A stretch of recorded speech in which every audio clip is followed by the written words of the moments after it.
আজ আমরা বিশেষভাবে সৌভাগ্যবান এবং সম্মানিত যে বাংলাদেশের 3 বারের নির্বাচিত প্রধানমন্ত্রী বীর মুক্তিযোদ্ধা শহীদ রাষ্ট্রপতি জিয়াউর রহমানের স্ত্রী বেগম খালেদা জিয়া আজ এখানে আমাদের মধ্যে উপস্থিত আছেন।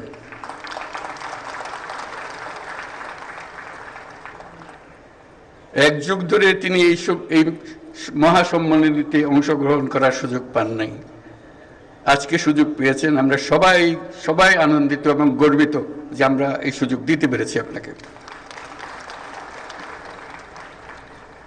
শারীরিক অসুস্থতা সত্ত্বেও এই বিশেষ দিবসে সবার সঙ্গে শরীক হওয়ার জন্য আপনাকে আবারও ধন্যবাদ।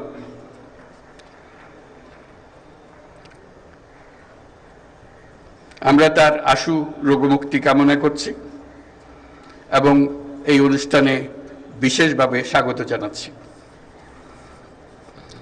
প্রিয় সহকর্মীবৃন্দ, 3 বাহিনীর প্রধানগণ,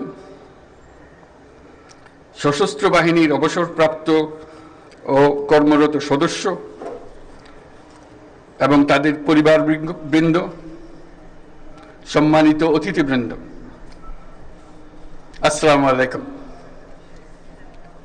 সশস্ত্র বাহিনী দিবস উদযাপন উপলক্ষে আয়োজিত আজকের এই সম্বর্ধনা অনুষ্ঠানে আপনাদের সকলকে স্বাগত জানাই।